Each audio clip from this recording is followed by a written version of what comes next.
Hello, YouTube. You love lists, so here's a list.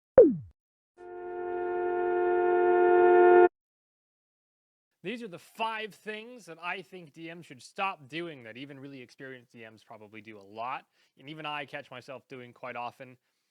These are the things that you really want to be careful of that you're not going to find on most lists, so let's do this. So here are 5 things. They're basically in rough order of importance from least to most. Number 5 is superficial reward structures. Number 4 is one-dimensional design. Number 3 is misunderstanding roleplay and how it works and what its purpose is. And then number 2 is inconsistent prompting of your players and the decisions you kind of expect them to make and how. And then number 1 is not letting gameplay drive the game. Making sure that narrative drives the game is the fastest way to create a kind of game that's sort of not that. So we're going to start, of course, with number 5, superficial reward structures. This comes into a weird situation, actually, because I think there's a sort of Skinnerian thing that happens. Players get the thing that they like, and they go, yay, and they feel really good, and the DM loves that the players feel good, so the DM keeps doing those things that make the players go, yay, because that's the thing that gives you the most visceral and immediate feedback. And just like any player, you as a DM are absolutely responding to feedback. Like, you're just a human, and that's how humans work. It's a well-known, very well-known thing, not just in psychology, but in games, which uses psychology a lot, obviously. But in game design, it's a very important thing too. And as a player, as a DM in the game, which is also one of the players, sort of, you're also beholden to this. So what happens is you give your players something, they go, yay, and then you go, yay, I had such a good session because my players really liked that they got this thing and I got positive feedback. You have to be careful. Positive feedback is great, but you have to be careful. This is a very superficial way of rewarding them. There's actually a bunch of ways that rewards can work in your favor, and each method has advantages and disadvantages. The one I just described is basically the most direct, feels good to get the thing behavior, and that's great for making them feel good about doing something, connecting reward to some behavior, which increases the likelihood that they continue that behavior, right? This is basic operant conditioning. It makes the players feel good, which is generally speaking positive, although you do have to be careful about not overdoing it because it's sort of easy to overdo it. And I know that sounds weird, and I can't get into the really too much into that without going way off the rails, but you don't want to overdo it. For now, I'll just say that. But the problem is that it does a really bad job of driving both needs and wants. First of all, if the players all have things that they want, they no longer want those things. And as a designer, you need your players to want things because that's the impetus for doing stuff. So you want them to make sure that they don't always just have the stuff they want. And need is a whole other thing. I'll actually get into that more later. But player need is desire. Players need desire, otherwise the foundation of gameplay falls apart. It's kind of another way of saying the same thing, but definitely an important thing to consider, right? If your players get a bunch of gold, for example, and then they can buy all this stuff, like let's say you give your players 100,000 gold for killing a dragon. Well, narratively that makes sense. They killed a dragon. Dragons have these big hordes. They have all this money now, so that makes perfect thematic sense. However, now they have 100,000 gold, so what are you gonna do now? Oh, well, you have magic items, and depending on the campaign, maybe magic items aren't purchasable. Fine, but they have all the gold they'll ever want, so that is now removed from any ability to add incentive, right? Maybe you can find whatever else you want to use, but gold certainly removed from that list of things that you can give as an incentive. So you have to be careful. You do have to be careful. Now players will never be driven by a want for gold, right? It'll never happen. It'll never feel rewarding to get gold again. Bribing them with gold will never work again. Telling them that there's a gold reward for something will never work again. It won't create any excitement ever again. So it's not great for driving needs or wants. It's also not great if those rewards undermine other gameplay decisions. And a good example of that is if you immediately give all your players enchanted weapons, now nobody has to deal with any damage resistance issues ever again. Now you might be thinking, well, damage resistance is annoying. But damage resistance is a gameplay obstacle, and it functions pretty well as a gameplay obstacle. I think it's a little bit simplistic, but that's also another conversation for later. But it does work pretty well as a way to create obstacles for gameplay and make it so that there are going to be times where you as a player want to solve your problem, but there's this obstacle of resistance which makes your usual method of solving your problem less efficient or actually ineffectual completely. And that forces new problem solving, right? Gameplay is a lot more complicated than that. It's not just a matter of blocking off the one path and then being done with it, but it does do that.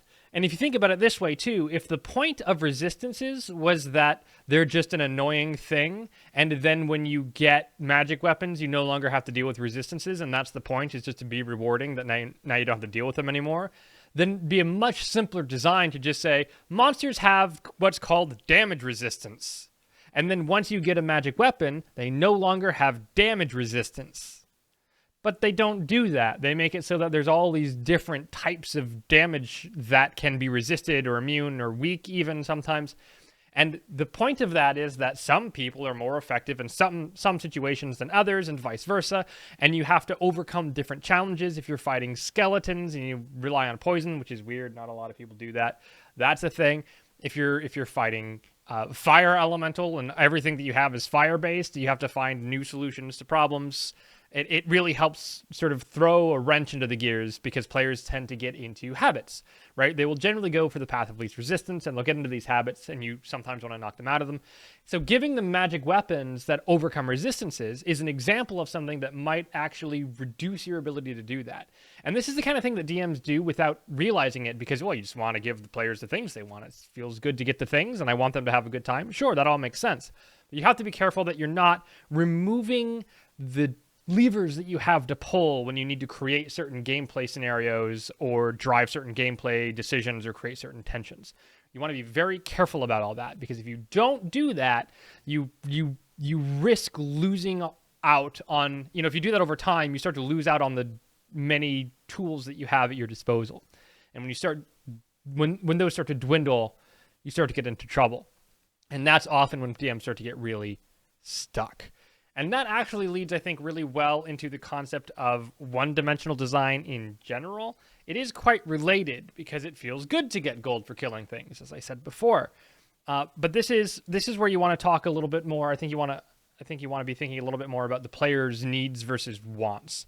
Because there are things that the players want. There are things that they'll like to have, but they don't currently actively want. That falls under the category of wants as well, just to be clear about the terminology I'm kind of using. A need is really more like the kinds of things that will drive a positive gameplay experience, and it's very important, whether you're a game designer in a professional space, like I am, or you're just DMing and you just want to run the best game you can, very important to consider the player's needs, not their wants. You consider both, but the players pretty much take care of the wants on their own. By making sure that you know them. So if you ever ask for feedback for gameplay, if you ask for feedback for your campaign, anything like that, you will get feedback that is based on player want, not player need. Because players don't, right? If you're familiar with the concept of needs and wants in character writing, it's the same thing, essentially. It's almost the exact same thing. You want to be thinking about what your players need versus what they want, and sometimes you want to give them the things that they want because that gives them that immediate, visceral, satisfying feeling, and that helps drive a lot of things. It helps communicate something like, yes, in fact, the game seems to want you to do that, so keep doing that. Make this kind of decision, not this kind of decision. Think about things in this way, not this way. And you can reward the good things. It's a kind of simplistic Skinner boxing thing once again, but by being very precise about that, the game becomes a communication tool by itself. You don't have to use, you don't have to try to articulate your expectations all the time. In fact, articulating your expectations doesn't work that well. But if you ask for feedback, you'll generally get things that have to do with their wants. And this is a big mistake people make. They do that. They ask their players for feedback, which you should be doing. But when you get that feedback, you want to be very careful about trying to infer, what are their needs and how are those needs not being met from what they tell you. And you should look at what they tell you as them telling you what their wants are. And sometimes the wants and needs overlap. They do sometimes, but actually, more often than not, they don't. And that's why you have to be so careful making sure that you understand their needs versus their wants, and you actually drive their needs because you're the one dictating what the nature of the gameplay is. I know it sounds a little bit like what I'm saying is that the DM's job is to know what will make for the best gameplay experience better than the players do, but in a lot of ways, that's true. I mean, if you think about the job of someone like a personal trainer or something, it's or a dietitian, for example, right? Things like that are about getting people to get out of the rut of going after what you want, which is what most people do, right? People are unhealthy because they eat a bunch of junk food because they want to. They don't exercise because they don't want to. But these are the things that are actually healthier for you and will make you a happier person overall, right? This is not controversial stuff. This is all well known, right? This is all very, very, very well known stuff. And it really, the same principle applies where you want to be making sure that player need is being driven effectively, not just player want. Now that's very abstract. So a slightly less abstract, but still pretty abstract example is if a players are tension relieving machines. They will always try to alleviate tension. And you need to be constantly creating tension because it's the interplay of tension and relieving tension that creates gameplay. So an example would be, this is a very, very simple example. Imagine that there's a combat and none of the enemies have attacks. In fact, defeating the enemies doesn't accomplish anything and there's no challenge to it and they all die in one hit and there's a 100% chance to hit. There's literally, in fact, they don't even need a 100% chance to hit because even if you don't have a 100% chance to hit, now it's just like, okay, well, you roll dice until the things die and then we move on. And there's no tension. There's no tension that's there, and that means that there's no decisions to be making. And if there's no decisions to be making, which would be the player asking, how do I alleviate the tension, then you don't really have gameplay, right? It's not really anything. It's sort of one of the reasons that you wouldn't read a book and be like, I just played the best video game. Well, it wouldn't be a video game, but you could call it an analog board game in the book. That doesn't make any sense. And the reason it doesn't make any sense is because there's no decisions that you're making that influence any of the outcome or any of the things that are happening. So when we talk about needs and wants, what you want to be really careful about is thinking about what do the players need in order for there to be a satisfying gameplay experience? A satisfying gameplay experience, not a fun gameplay experience, but a challenging gameplay experience and a satisfying one and a robust one. And I like to use words like satisfying and robust because fun is the wrong way to think about it.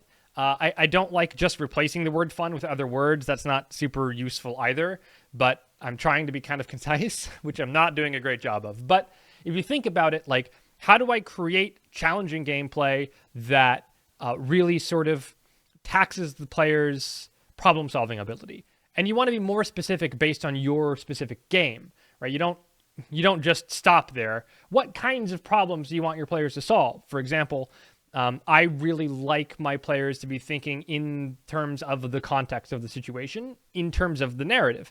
Now, that means that the narrative is a gameplay element because now the decisions that you're making in-game are gameplay-oriented decisions, right? Because they're decisions that you're making that affect the scenario, and then that might create new problems or solve problems or whatever. And all of that kind of wraps together pretty neatly. I'm sure none of that is that mind-blowing to anybody, but it's an example of something where, you know, if you have a challenge to a player, to a player's perspective or a character's perspective, for example, that's an interesting opportunity to create role-play gameplay. We'll talk about role-playing in a little bit, but it's a good example of, well, here's a challenge to your character's perspective, and there's also these gameplay elements that are attached to it. So I just want to see how you navigate that, and the way that you navigate that problem will have gameplay repercussions. And so that sort of thing, it doesn't have to be silly things like, oh, you gained a mechanic or you gained a magic item because of it. It can be things like, you know, this is sort of intuitive in the sense that people do this in a simplistic way quite often, but they don't really go far enough, I think.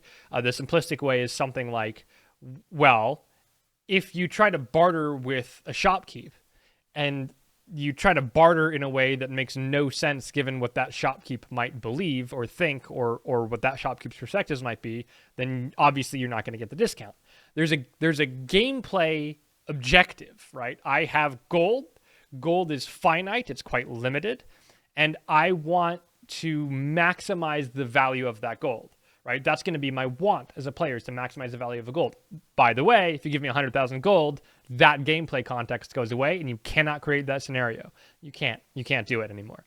So if I want to make my gold last as long as possible, I might one of the things I might decide to do is barter. And how do I barter? Well, I barter by trying to understand a character's perspective, having some empathy, and then interpreting that through my character's perspective, which also requires a bit of understanding, and then try to come up with responses or impetus for that shopkeep, arguments essentially, for that shopkeep to give me a discount. Arguments that that shopkeeper would care about. Not that I care about, not that the DM cares about, not that the players care about, no, that the shopkeeper cares about, right? And this is the kind of thing that really is driven by want, but then what you do is you also satisfy the need, because the need is that there are challenges, and that overcoming challenges is the core of the gameplay. So by doing, and people undermine this without realizing this, right? They undermine it because of the things that we've already talked about. Things like, well, it feels good to do this thing. Well, it's fun to kill a bunch of things effortlessly, but it's only fun in context, and it's usually only very temporarily fun. It's fun in kind of the same way like cheating at a video game is, where it's really satisfying for like a couple minutes, and then it becomes very ugh. Don't turn your game into that. And be very careful when you might be turning your game into that, because it's very easy to do accidentally. Okay. The next thing is misunderstanding roleplay. You can see probably that these kind of jump off of one another quite a bit. And that's interesting because you go one-to-one, but everything is interrelated, right? Everything is interrelated. So misunderstanding roleplay is basically a problem where you have to remember that, okay, this is not going to be news to almost anybody, but you have to remember that roleplay is about making decisions in character, not about voices or accents or dialogue, right? It's not about any of that. So making decisions in character. So why is that relevant? It's relevant because you're doing a game, right? D&D is a game first and foremost. And so I think one of the things that's quite interesting is that there's a really strong parallel between narrative decisions and gameplay decisions. And so the wires get crossed quite a lot. And when you're doing roleplay, or when you're prompting roleplay, or when you're encouraging roleplay, the thing to encourage is whatever makes the game more interesting, not what makes the story more interesting. Obviously, the goal is to kind of do both, but when you're thinking this through, I would recommend that you start with the gameplay scenario first. What is the player deciding based on what the player wants? And how can we kind of parallel that in the story? You don't want to represent it in the story, right? You want to parallel it. So you don't want to be like, oh, the player is greedy, so I'm gonna challenge greed. No, if the player is greedy, that's actually pretty normal for players in a game to be kind of greedy. So you want to find some parallel. And that's usually where something like, okay, well, maybe this character is a little bit greedy, and maybe not. Maybe it's some other parallel, but a very close one would be, okay, the character is a little bit greedy, but then what are the reasons, right? And then challenging those things are interesting from a character perspective, sure, but what you want to be thinking about is, what are the gameplay challenges? If you just say, here's gold, but taking it causes you harm somehow, that's not that interesting, because now what you have is the player going, well, I want the gold, and the character going, well, I want the gold, and then the player goes, but I know the gold is bad to get, so I'm not going to do that.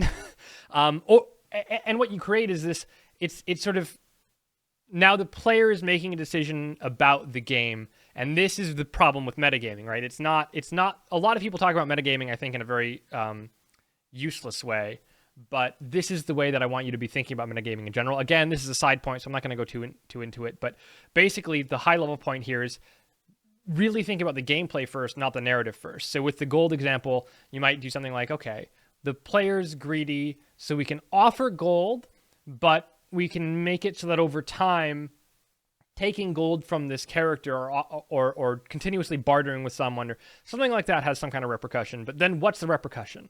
The repercussion should be something that creates a new gameplay challenge, right? Not just a bad thing happens, but something that creates a new gameplay challenge. If you want to challenge greed in a gameplay context, maybe you can create scenarios that force the players or at least encourage players to think about things like, how can I get the things I want without causing problems for people, right? Without causing problems for my party, without causing problems for our allies. Or how can I get things I want without gold? Maybe the greed isn't even money greed. Maybe it's something else. Maybe the greed is driven by insecurity and there's some other thing going on there. And you can use the story to be inspired, right? But you want the foundation to be gameplay. So this only works if you are quite consistent about how you prompt your characters, and this prompt your players rather. And this leads to the second point, the second to last point, inconsistent prompting. Now, I talked about this last time when I accidentally did a blasphemy, but it is an important point, and I'm going to cover it again because I do see a lot of mistakes making it. So inconsistent prompting basically comes down to, if you don't understand, like if you don't have a conscious understanding of how you want your players to interpret the things that are happening, because at the end of the day, all you really have, I know there are a lot of other tools that people use, but at the end of the day, really fundamentally, your number one tool is just the things you say and how your players interpret them. So you need to understand how your players are interpreting the things that you're saying.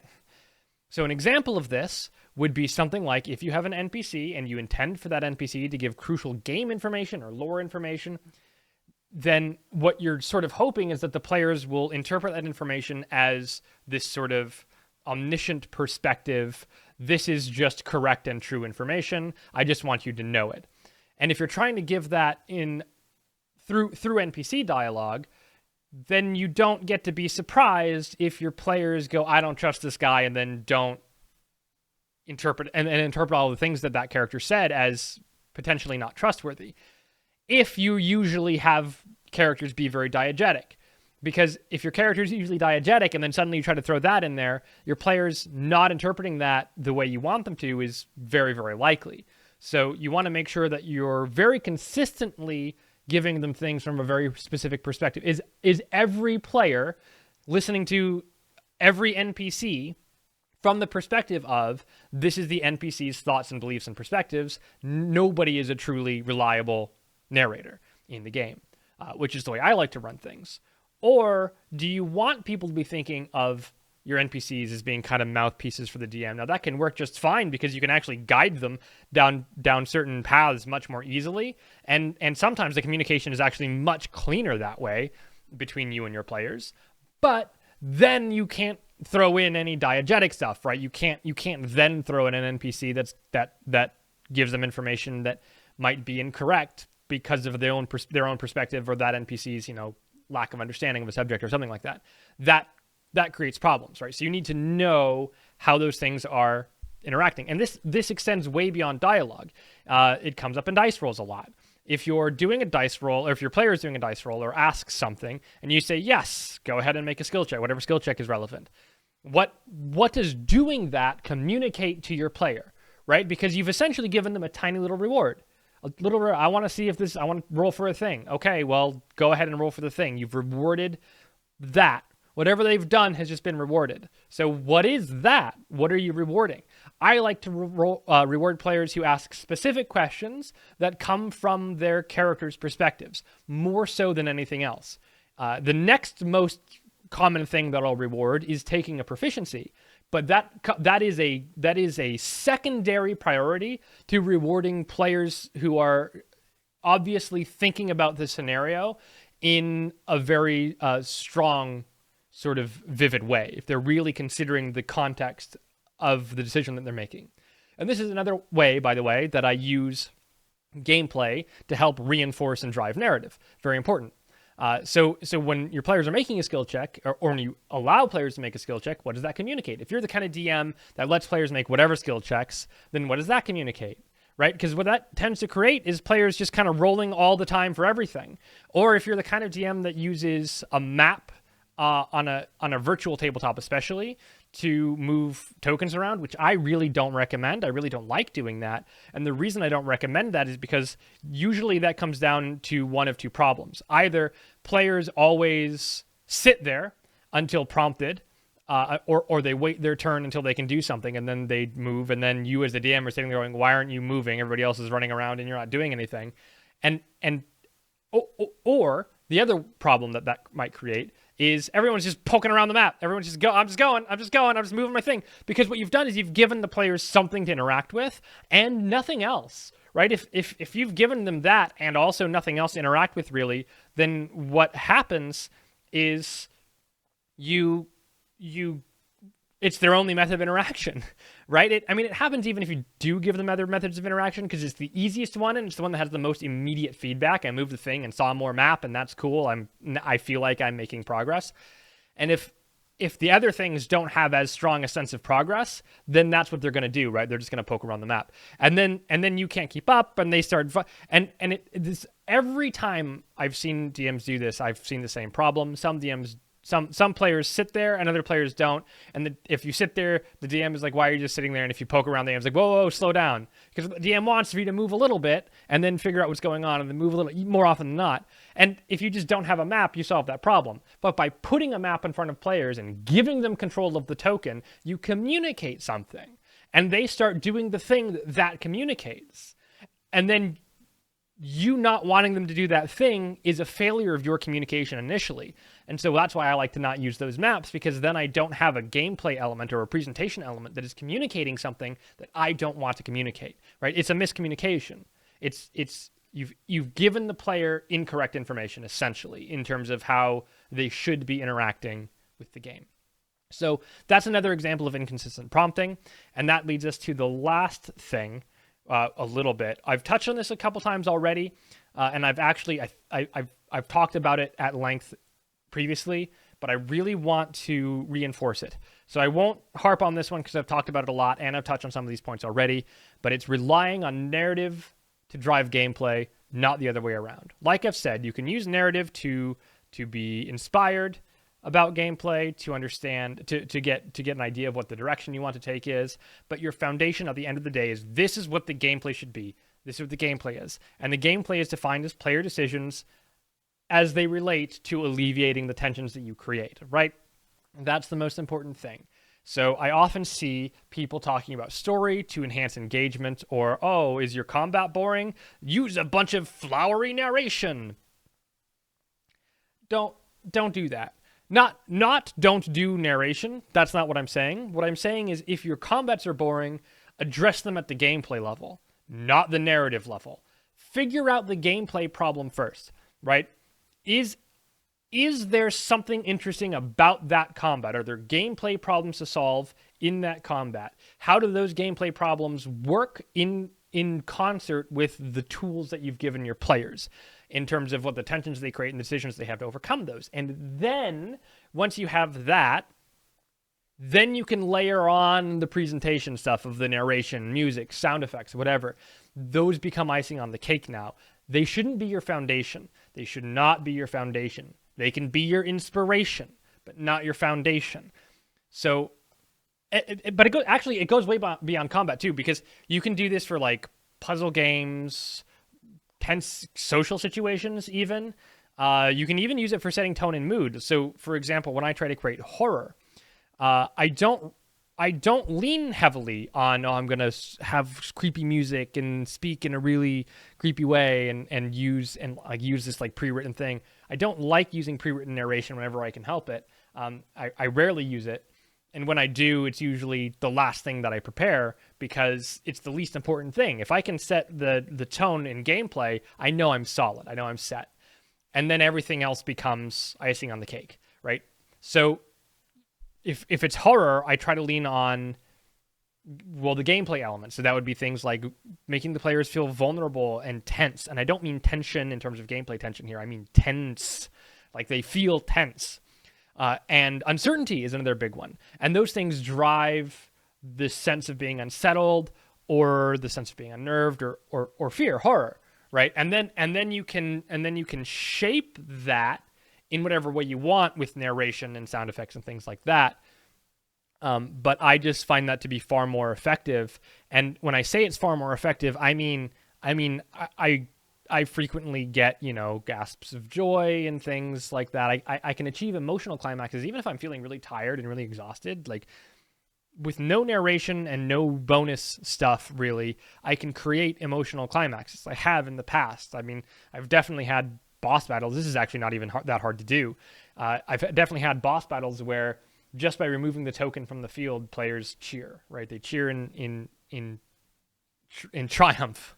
And stuff like that is really cool because you just don't need to, right? You just don't need to deal with that anymore.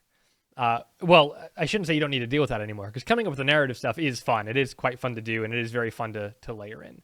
But keep in mind that you need to be doing the things. If you want to be the best DM, you want to be using gameplay as your foundation, even if it's hard, and it is hard. And often narrative is the thing that gives you the most reward, the most immediate satisfaction to create. But gameplay is going to be that steady foundation, right? That's your rock. Never forsake it. And using narrative as the element on top to flavor everything is fine. But in fact, you should be doing that. But never try to use it in lieu of gameplay. If your gameplay isn't interesting, make your gameplay interesting. Don't use narrative as a crutch. So anyway, these I suppose haven't been always the most egregious things that DMs can do. And I think quite often your games can survive just fine, even if you do miss out on doing some of these things or not avoiding some of these things. But if your goal is to create really the best game you can, I definitely recommend strongly trying to avoid all of these problems and doing what I've suggested to address them. And even when it comes down to whether it's prep or you just like making decisions on the fly, try to get in the habit of thinking about these things. What am I communicating to the players if I reward this? If I say yes to this? If I say no to this? If I say, right, think about that kind of thing and try to find those patterns. And then you can start trying to manipulate those patterns so that you have a little bit more control over the nature of that gameplay. And that helps you really drive the game forward in a much more concerted way, which I think is much stronger overall. I mean, even on my worst days, like I've said, I can run sessions with emotional climaxes, and it's by really leaning on this. And while it's definitely stronger if you have like interesting narration and you have everything, all the thematic elements coming together too, definitely way stronger. But when in doubt, remember that gameplay is your foundation, and always drive that forward first. So it works. It does work. It works very well. Go forth and create the greatest games that you can. I believe in you. Okay, bye.